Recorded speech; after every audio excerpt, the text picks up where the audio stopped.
you. All right. Hi, everyone. Welcome back to the new series of the PHI Colloquia with a full roster of very exceptional speakers. And today we start with Maria Rodriguez, who is going to be with us 1 year. And Maria studied physics in La Plata, Argentina, Santa Barbara, and Barcelona, and author works on classical and quantum aspects of black holes, and research focused on black hole scattering, energy extraction models, shadows, and gravitational perturbations. She held postdoctoral positions at the Max Planck Institute for Gravitational Physics in the CEA in Saclay, France, and Harvard University. And she's currently an associate professor of physics at the Utah State University, and holds research appointment at the Instituto de Astrofísica Teórica in Spain, and here, visiting at the Black Hole Initiative. Okay, thank you very much. So I'm on sabbatical. I will be here in 1 year, and I wanted to thank Peter and Andy for making this happen.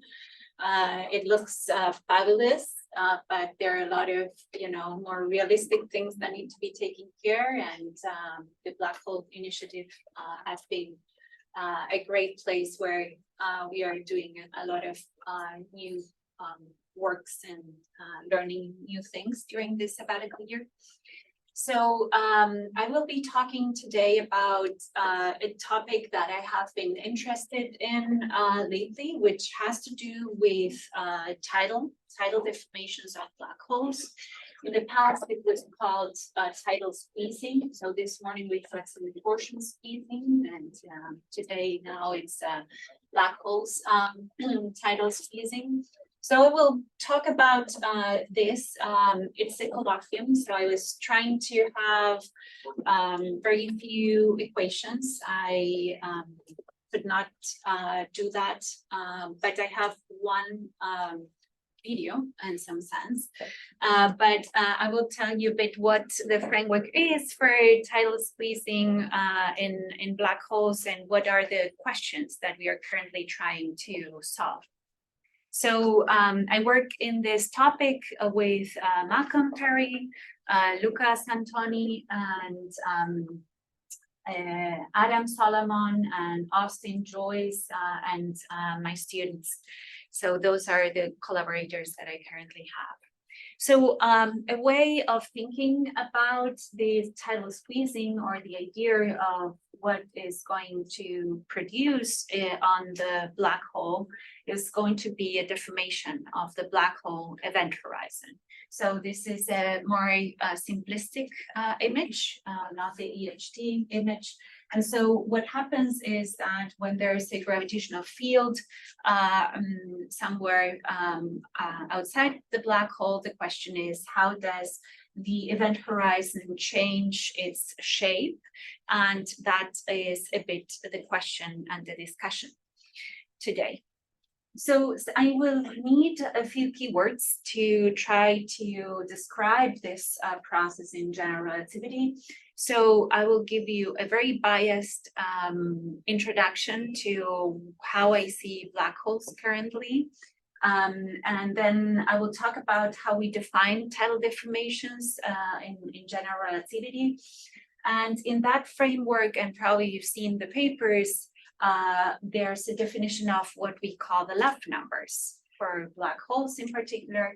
And I will talk about the black hole's tidal coefficients, not only for the objects that you know of, perhaps only in 4 dimensions, but also in higher dimensions, which are also interesting objects in GR and in theoretical physics.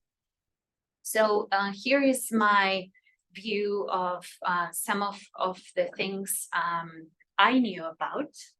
And there are 3 columns. I don't know if I can put them here. Yes. These are this separation of things that were there is around 2008. That's when I graduated from my PhD. So all this information that was given before. So this is how my world of what was out there, which I knew about. And so there were a few observations, and Chandra had recently caught some black hole jets in January of 2008. And there were some numerical simulations, and that's the part I was trying to figure out, Ramesh, when things happened. So this is Praetorius simulation of a binary black hole merger that came in 2005 that was stable enough to be simulated.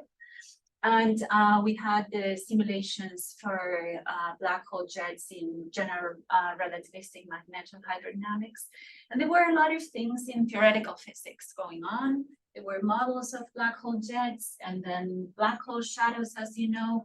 The photon rings were described, not the part that, how to measure them, but we had seen them, also quasi-normal modes and super radiance and so on. So at that time, for me, the best route to do black holes was still to do theoretical physics. Yes. So 15 years later, the ideas or the three different classifications here changed quite a bit. And so we have a lot more of the observations. And this is absolutely incredible that at least, for a person doing black holes, seeing all these different experiments, this is not just the EHT, these are so many different experiments coming about black holes and new information that we can capture, that if I had to redo, my path, I may have redefined it somewhere else.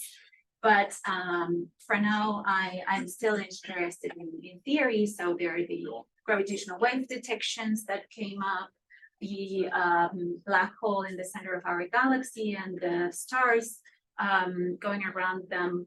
These observations from the galactic center, where we see that there are scattered binary black holes also at the galactic center. And some new information from Hubble telescope that I'm interested in. So these are two galaxies that are close to each other. And so they are by tidal deformations, deforming the essence of what they are doing in their environment, which is related to what I'm going to be talking today, which has to do with the tidal deformations of black holes. So I'm going to do this in a very theoretical way. And this is where we are going to talk today about. So there are different ways of defining black holes. One of the ideas is that black holes are basically nothing. They're just these boundaries of space-time. And so in particular, we could think or ask the question of whether we can really tidally deform a boundary, right? So what can we learn about these black hole tidal deformations if we can tidally deform them?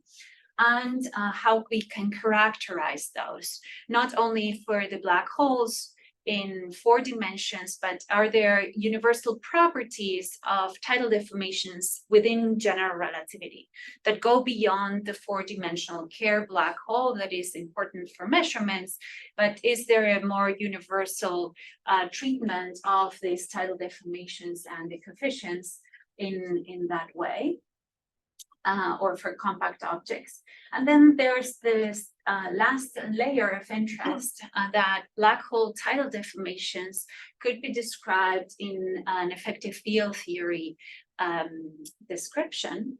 And I'm not going to be talking about this particular topic here, but I will present it as part of the summary of what tidal deformations are. Or why are they important in theoretical physics nowadays? So tidal deformations. So these tidal deformations are gravitational phenomena that are caused by the stretching of a body in the presence of another one, right? So what happens is we can do these examples for planets and stars, and actually the original tidal deformations or the explanation of tides in the in our planet was explained in Newton's Principia. So you can go and read it, and it's there. So the first time that we have a recording of written recording of that is there. So it's a very old thought that objects would tidally deformed by the presence of another body. And this is basically a result of the spatial variations in the gravitational field. So one body exerts some force or some action on a second one, and because the gravitational field is not constant, then it will pull the nearest part of that object closer or more than the furthest side, and that difference between the gravitational field's different way of exerting that force will create these tides. So one of the effects that are more visible, and I think all of us as kids have wondered when we went to the beach why there are tides, has to do with the squeezing that has to do with what the moon and the sun create for us in the earth. And so that's the picture of tidal squeezing on our earth. But then there's in our solar system, there are many different types of tidal squeezing that are happening. And so one of the examples are Jupiter and Io. This is not a very realistic picture. And but anyways, you can kind of figure out what the idea is, that Jupiter is exerting with the gravitational attraction some deformation on Io, which is one of the moons. Yes, and so what happens is that this interaction is very, very important because it does have a consequence. So it's not only tidally deformed Io, but it will change its orbits. And as well, it will have an effect of that squeezing in how internally there's going to be frictions, and also related to that, volcanic eruptions that are related to that. And again, I'm not an expert on planets. I'm a theoretical physicist, so I am trying to summarize in pictures what we see. So tidal squeezing is not just an effect that is local to the Earth and the Moon and the Sun system, but it spreads across our solar system.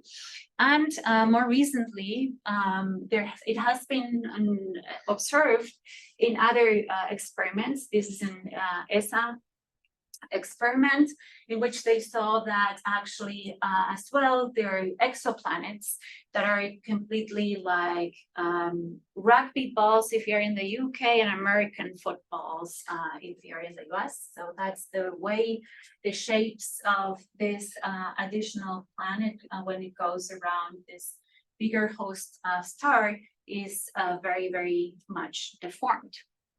So by deforming these objects, we know, or we can learn not only what the path of these objects are, but also what they are made of, right?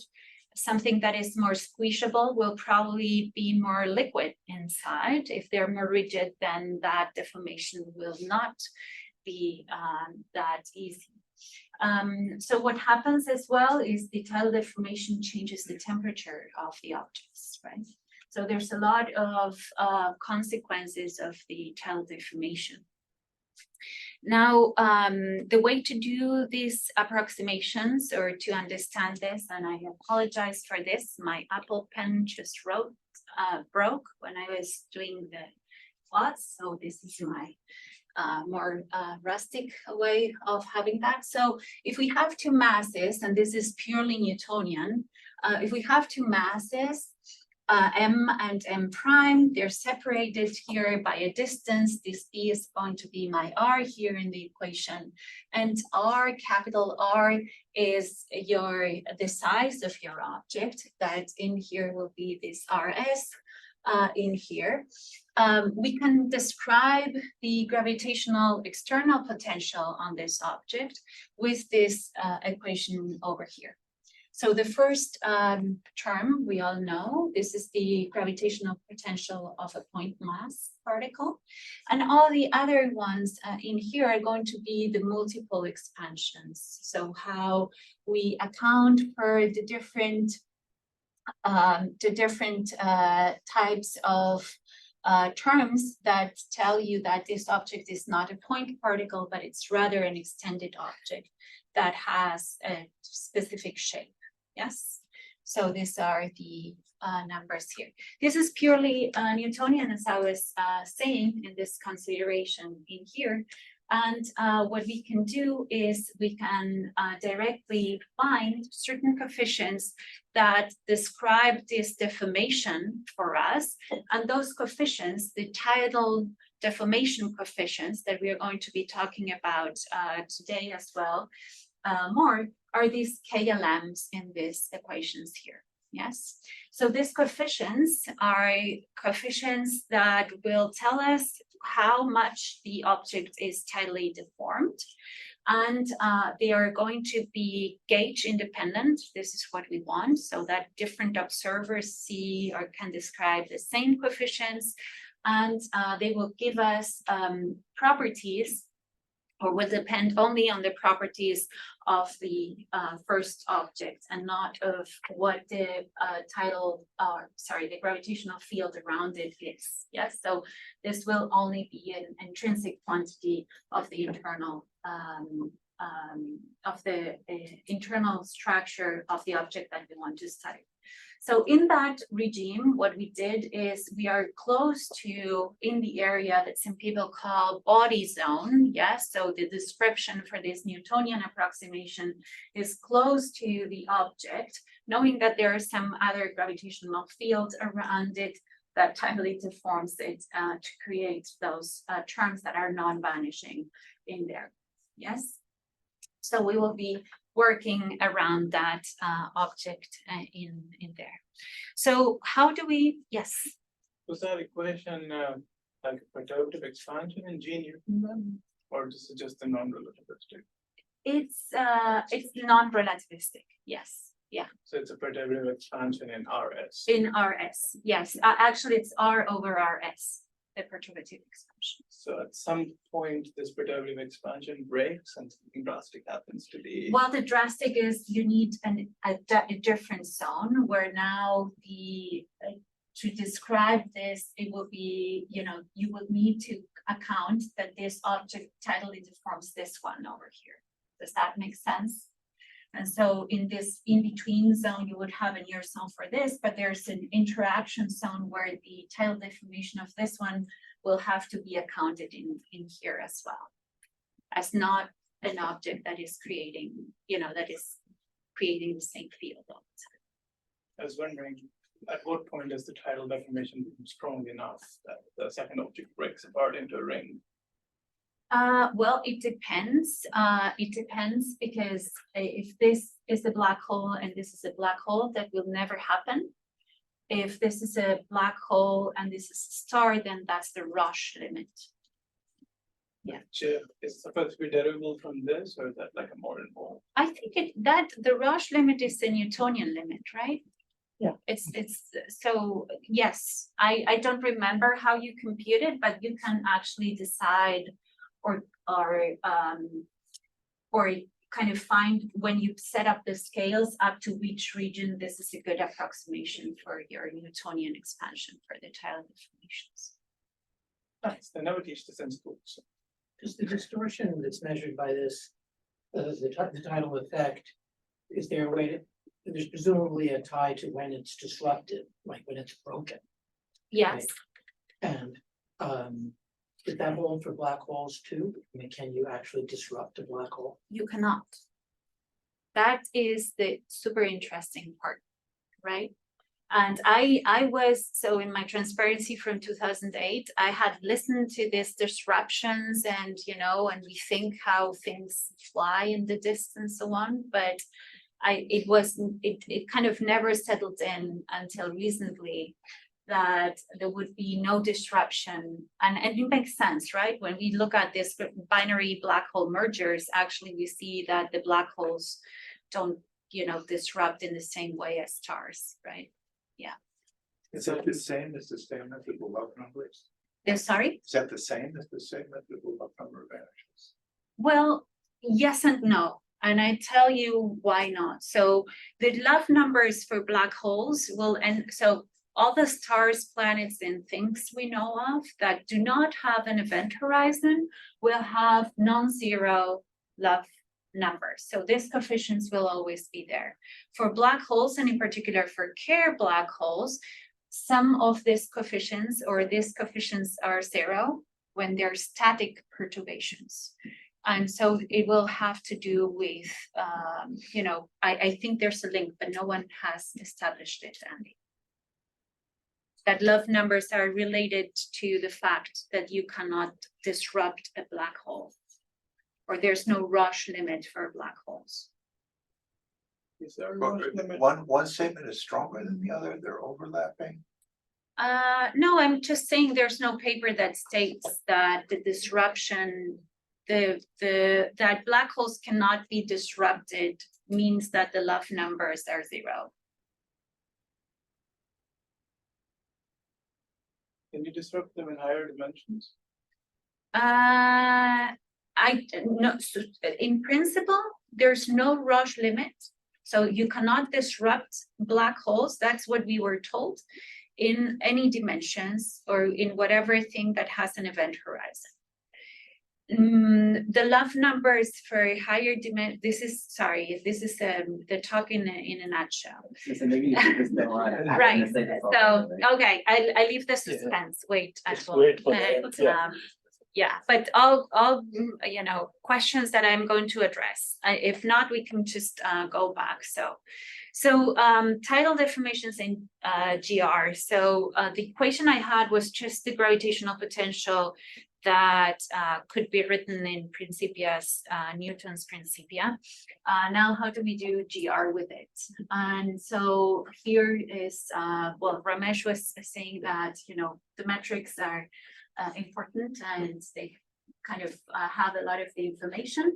So how do we describe these tidal coefficients in general relativity? So one way of seeing them directly is by looking at the perturbations in the geometry, yes?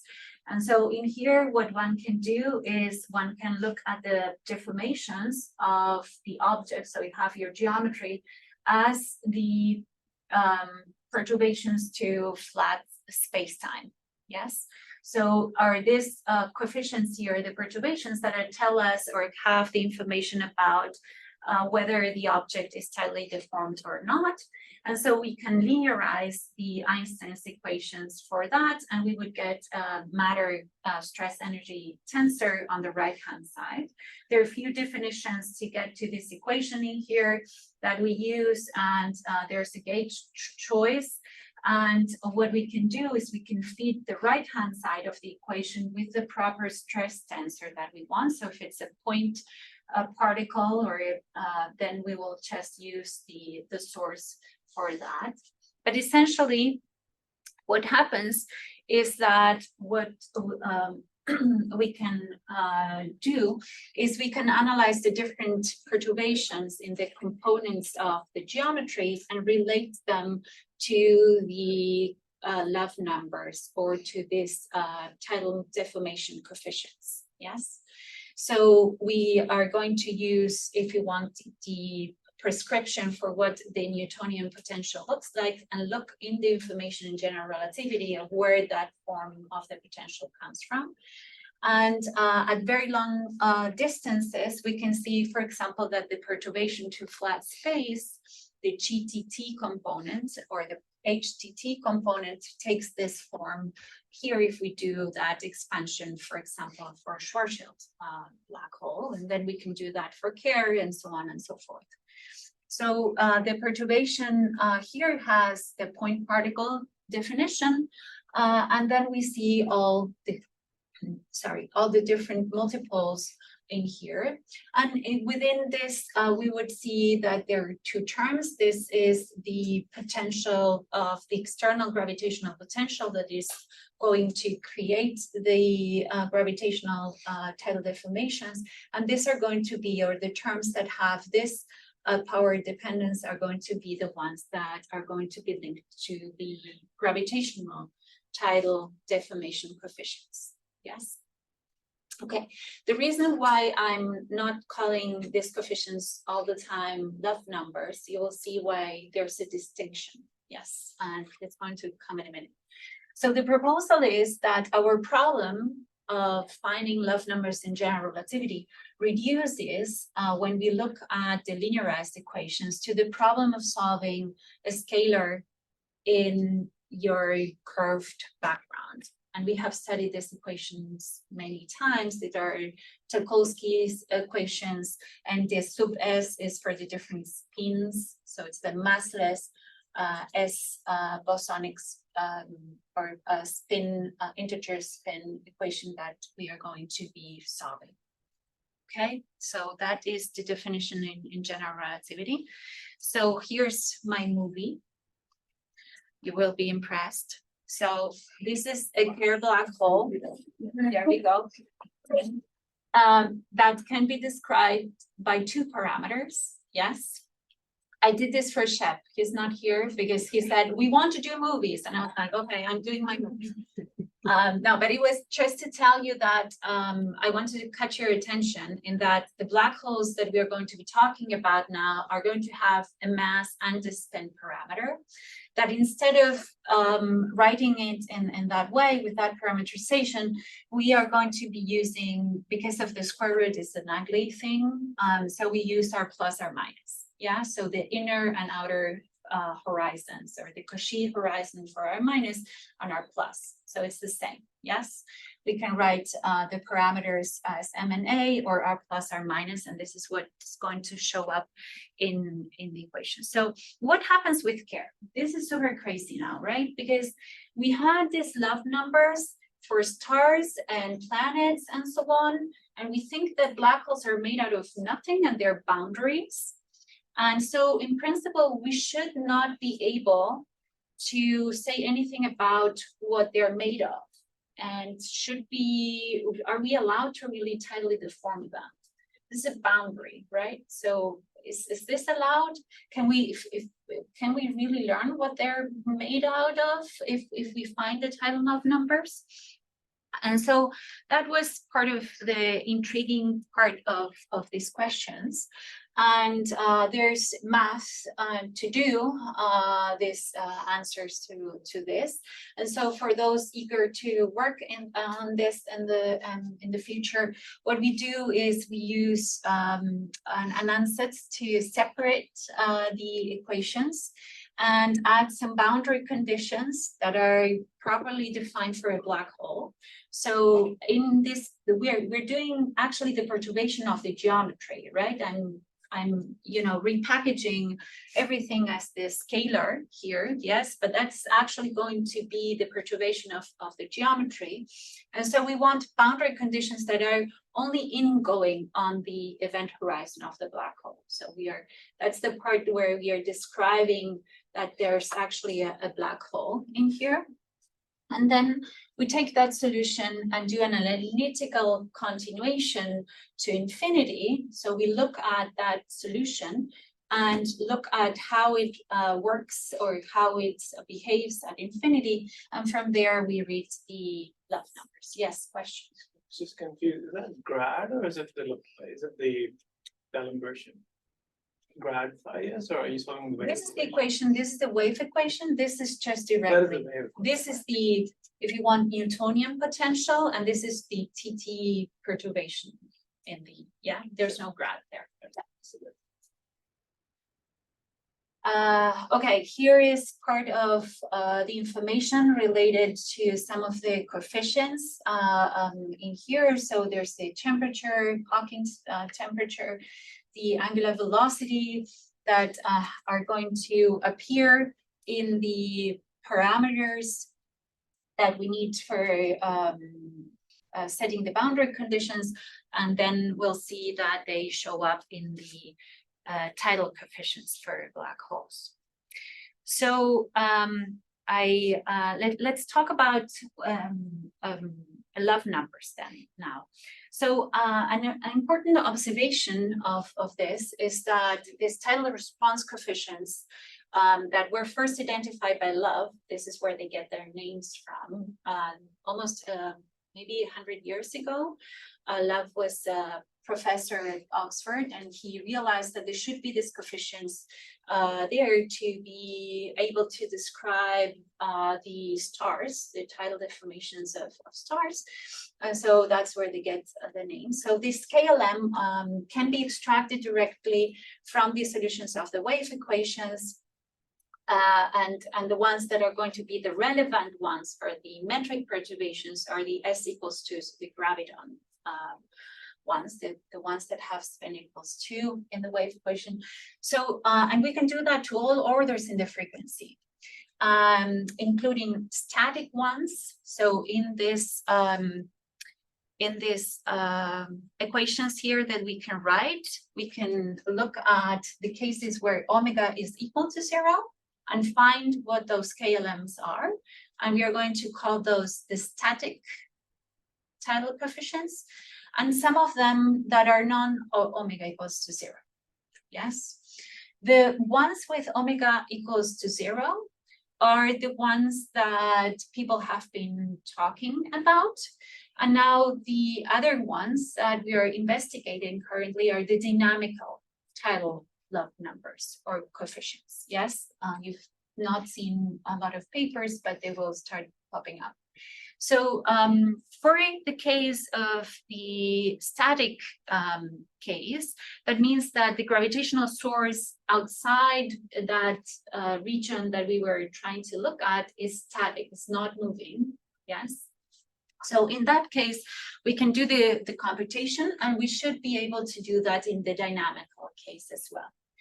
The problem here is purely an analytical problem, which has to do with the type of equation the wave equation becomes. When omega is equal to 0, the wave equation in the case for Kerr is a confluent equation with hypergeometric functions and 3 regular singular points.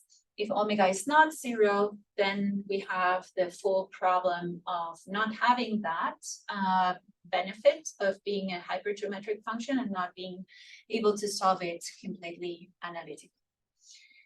So having said that, the reason why I'm splitting this is only to say that we have investigated for love numbers mostly the static equations, and I will be talking about the static case.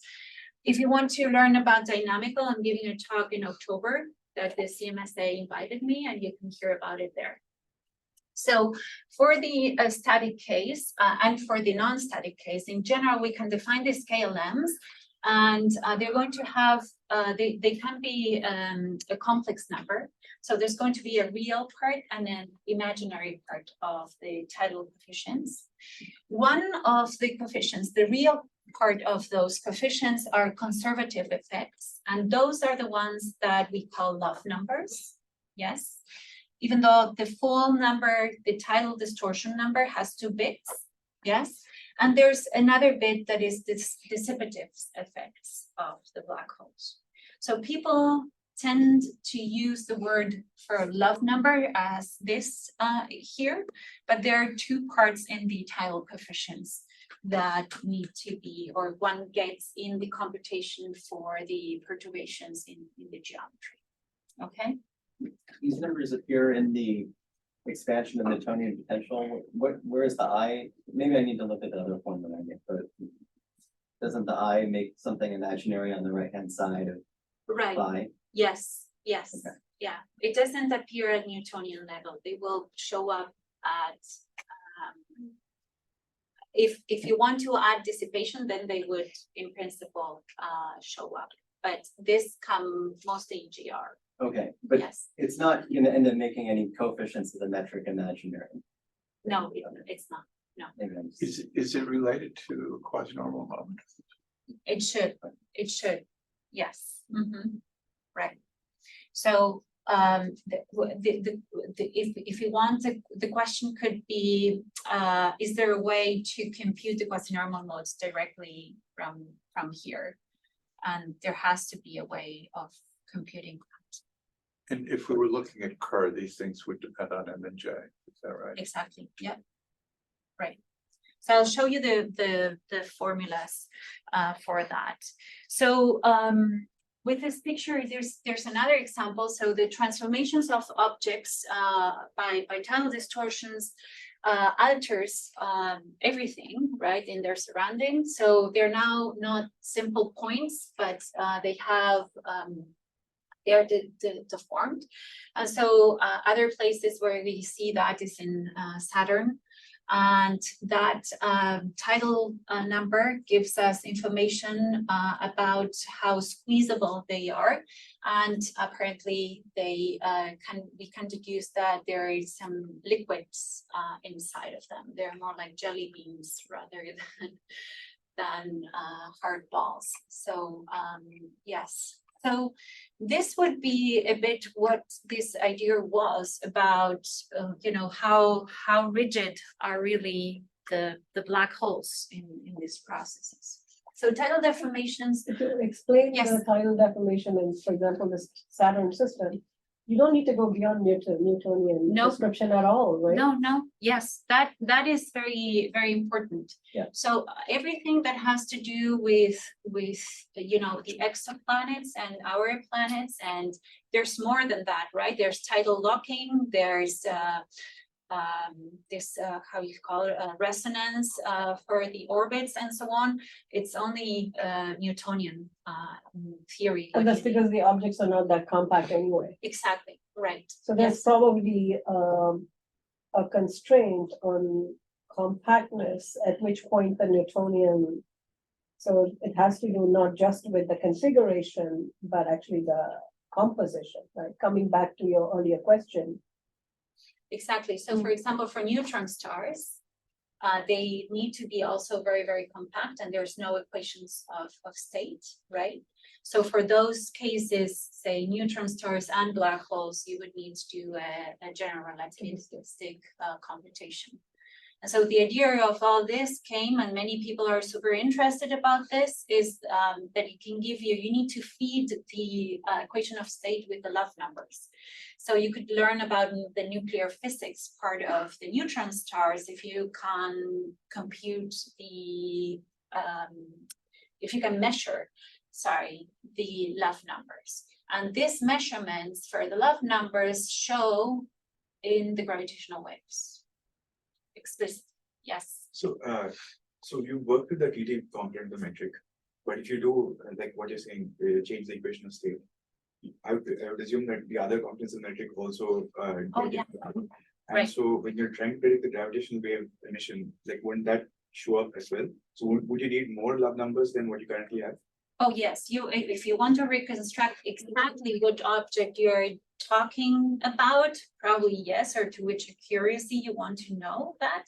But you would need at least 2 or 3 of those coefficients in order to, kind of distinguish whether you're talking about, say, a neutron star or another type of object. So when you say these modes, like what, I mean, This- it's not like really like an order 1 distortion, right? It's a small effect, isn't it, in the shape of the modes, or do they really get?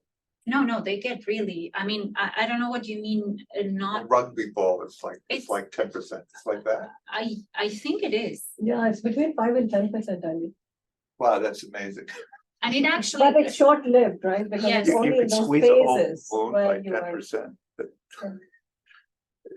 But you see it in the tides, right? Yeah. I mean, these are liquid tides, right? And they have a big effect.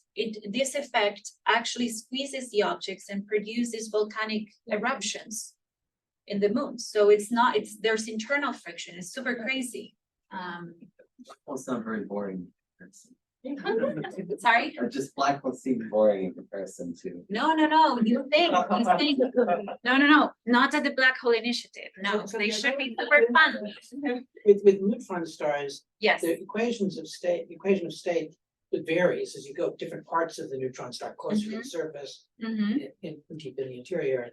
And so what you're saying is the gravitational waves can tell us about the love numbers, and that tells us about the yes, about the equation about of the state, equation- yeah. equation of state. Yes, yeah, that is what the hope is, to be able to measure in the gravitational wave with very high precision, so that we can know exactly what to feed into the equation of state and learn about the, neutron, whatever interaction inside, yeah.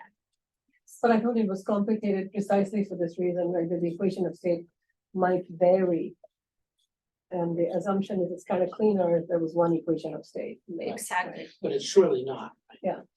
As you, on the surface where you've got this thermonuclear reaction, all sorts of things happening, it's different. Yes, So is this somehow giving us a way of measuring an equation of state for the black hole in theory? it could be, but you will have a problem Yeah. for now. So the significance then is what the internal composition is, right? So if we learn about the tidal numbers, we can learn about the internal composition. That is basically what you were saying too. And so these effects are poorly understood, meaning how the internal structure of neutron stars is purely understood. So the hope is to do, try to understand better the nuclear matter effects in there and what are the effects in the black holes. So how am I doing with time? I got 15 minutes. 15 minutes. Okay. So for the part that is relevant for black holes, it sort of starts here. So what happened was that people started computing these love numbers or the tidal distortions for black holes and the static ones for those. And what happened was that actually these KLMs vanished for the black holes. And that was an intriguing thing because we were hoping to get some universal feature, but not zero on the nose, right? What's the real and imaginary parts? That is the thing, right? Thank you, Andy. That is not like that. So it was very confusing for me when I started working on this because people said the love numbers are zero. So for Kerr, and this is specifically for Kerr black holes in 4 dimensions, the love number, this is the real part of that coefficient, vanishes exactly. But the dissipative part does not. And it depends, this gamma here is A, the spin parameter over R plus R minus, and then you have this bit here. So for Kerr black holes, we say the love numbers vanish, which is true because the real part of the tidal coefficients are zero. But the other bit, the part that has the imaginary part, in the complex number for this tidal is not zero. And so this, any tidal deformation will be dissipated out. This part of that information tells you how capable is your object to dissipate that tidal deformation. Yeah, so the real part, Yes, it goes to zero for all L, or is only L equal to 2 you're talking about? no, all L, All L and M. Okay. all element and M for this static case. But for S equal to 2. So No, for any S. For any S. Okay. And it's not that they go to zero, it's just that when you do the computation of the perturbation of the in the metric, you get always the real part. So this is always purely imaginary. Does that make sense? It's not that that there's a game between L and M and something, it's just purely, the love numbers are zero because these numbers are purely imaginary numbers. Yes, so there's only dissipation for the Kerr black holes. So that is the vanishing of the lump numbers. And this is something that I, It sounds like saying if you put a black hole in some constant field, you can deform it. But if you hit it with something that won't stay deformed, it will. it would dissipate it out. It will just It would ring down if you want. Yeah, somehow related to the number character or. it should be. It should be. Yes. Mhm. So what you see here is a plot where you have so the dissipative part of the Kerr black hole, and what I plotted here are different values of L. So L goes 1, 2, 3, or integer numbers, and here different values of the spin.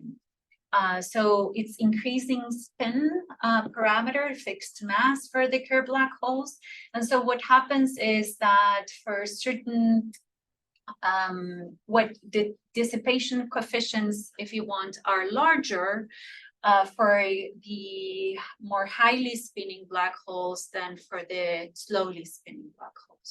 So fastest, the extremal or the fast moving or spinning black holes are better off in radiating away, yes, than the slowly rotating ones.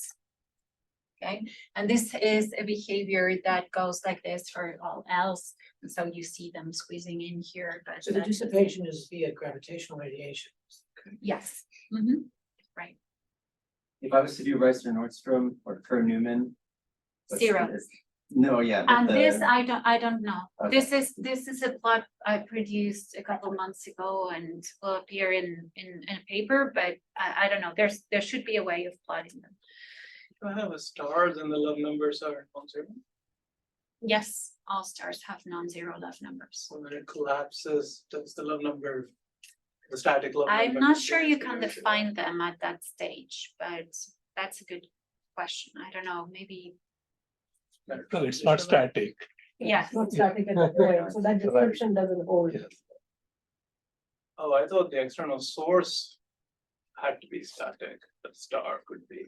No, the source Could be you can change, yeah, and now you can ask the question as well for what happens when the source is dynamical. So it's not only static. Everything that I've said is static. But give me a moment. So, okay, so the vanishing of the love numbers gave a lot of headaches, and there was still a discussion, and I think it's still going on, with whether these are really for black holes, gauge independent quantities that one can, define. So another way of defining them, not just purely in GR, and there's a way of solving this problem, right, is doing the math correctly and doing a matching with an analytical continuation. So there is a specific way of doing the computation correctly that is gauge independent. But the other bit of the layer of the interest of this came from the effective field theory description. So we can emulate, yes, the black hole actually with, trying to define them with an effective point particle theory. And that is what the EFT is all about, which is very interesting for the gravitational wave people that are doing these connections with the amplitudes and the effective field theory. I only have one slice of that, otherwise I would need to take. The way of doing the computations in general relativity, there are several ways of doing this that is gauge independent, and will give you that, but it will be to go higher in dimensions and then pick up and know, pick the 4-dimensional case. Why is that? Well, it happens that when you change the dimensions of the problem in space-time dimensions, this is super crazy, but in math, you're allowed to do that, or in theoretical physics as well. You resolve the problem of identifying. So one term was decaying and the other one was actually increasing. So which bit of it, if I change my coordinates, then I could re-identify what the love numbers are, right? So the way to resolve that, if you change the dimensions of space-time, and this is a paper by Barakal and another guy, that you don't have that problem anymore. Yes. So Why don't you know that problem? I didn't. because the perturbations that you will the power of in the perturbations will have a specific value that depends only the decreasing bit where you have the coefficients for the love numbers pick up the dimension of space-time and not the other bit increasing. Oh, okay. In 4D, there was an accidental Exactly. D over 2 or something was the same. Okay. Yes. So that's the way that we can perform this. And this is a very quick interlude. When we go to higher dimensions, you only know about black holes that are spheres. Yes, and the version of the higher dimensional black hole, like hair-like, is the Myers-Berry black hole. But there are other black hole solutions that are asymptotically flat and are exactly known to be stationary black hole solutions.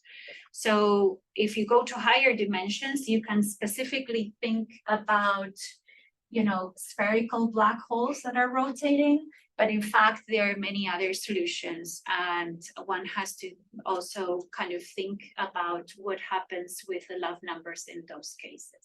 Okay. So But we can't easily get back to 4. It's not like we can work in higher dimensions you can, and then go back, right? yes, you can. You do a d-dimensional, you write your wave equation in higher dimensions. In like D is your parameter. So you take Myers-Berry black hole in the d-dimensional form. And so then you do your love number computation, you take d equals 4. Okay, so I mean, so these love numbers are an infrared thing, right? They're at 0 frequency. Yes, And the structure, infrared structure in 4 dimensions is very different yes, than in higher dimensions. So I guess what you're doing is sort of roughly dimensional regularization, yes. but it can be very tricky. It can be very tricky. That is the point of that. Yeah. But for this slide, and the reason, so there's that possibility, or one can go, you know, problem by problem and trying to figure out what the love numbers are. Yes, in each case. And the reason why that was a question was, is there any, so are the love numbers 0 whenever you have an event horizon in the theory? Or is it just, you know, the fact that the 4-dimensional objects have love numbers equal to 0? So those things, you know, we played around with them, and we looked up what the black ring and the black strings love numbers were, and there are some features that are very special. So in particular, what happens is that in higher dimensions, for the 5-dimensional cousin of the Kerr black hole, the real part of these tidal coefficients are not 0 anymore, not always. Okay, for certain values of L, they will become 0, for certain values not. And so in that way, we found that actually that feature of the 0 love numbers becoming 0 for Kerr is not like a very universal thing, and they should No, but this fits because there's also not a no-hair theorem. Exactly, there's no hair theorem. Yeah. There's not a no, there's no hair theorem. I agree. Very no. Yeah. Okay, so this is my one slide on the EFT. So there are many papers that address this problem of the love numbers from a very different perspective. And the idea is that the world line of a point particle of the EFT is related to the gravitational wave sources. So another modern way of looking at this in precision waveform calculations is looking at this.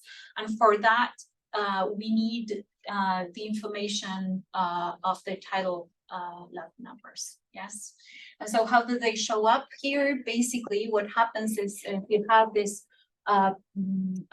world line theory for a point particle. This is the most general thing that you can write.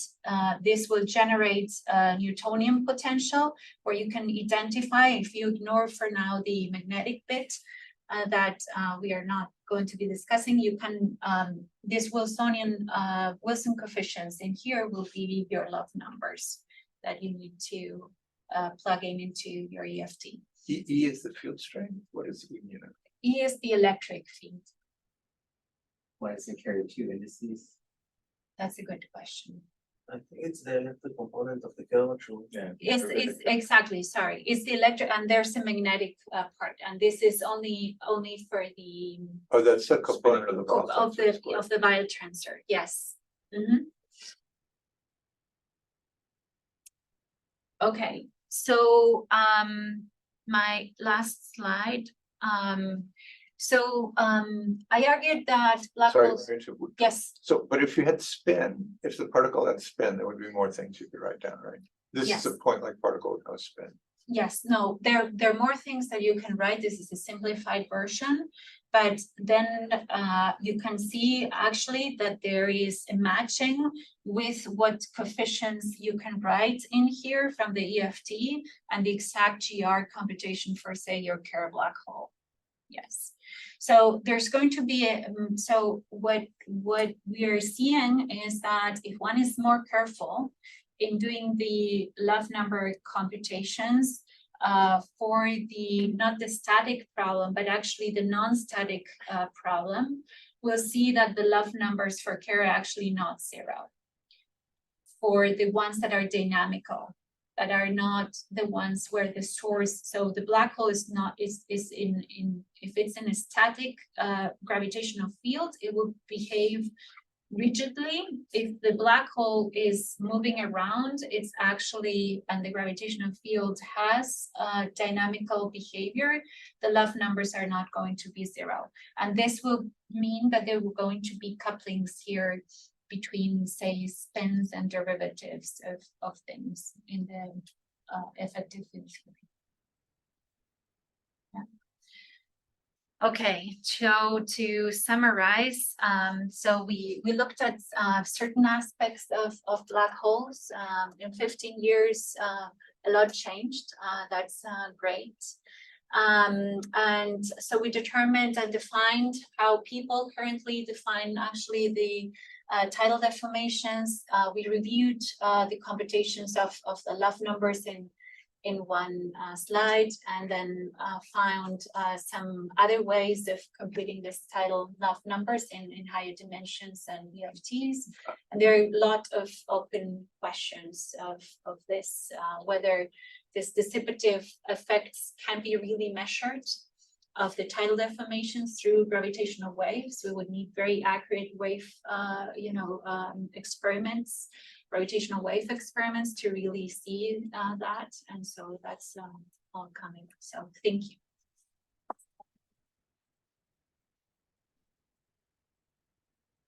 Thank you, Maria, for a great talk. We have some time for question. I've been told that the food is slightly delayed. So yeah.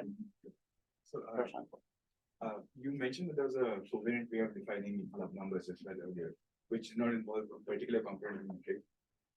So in that case, would you still have, so can you just tell us how you go about doing it? Like how you define the love numbers which are not going to depend in GR or in the in GR?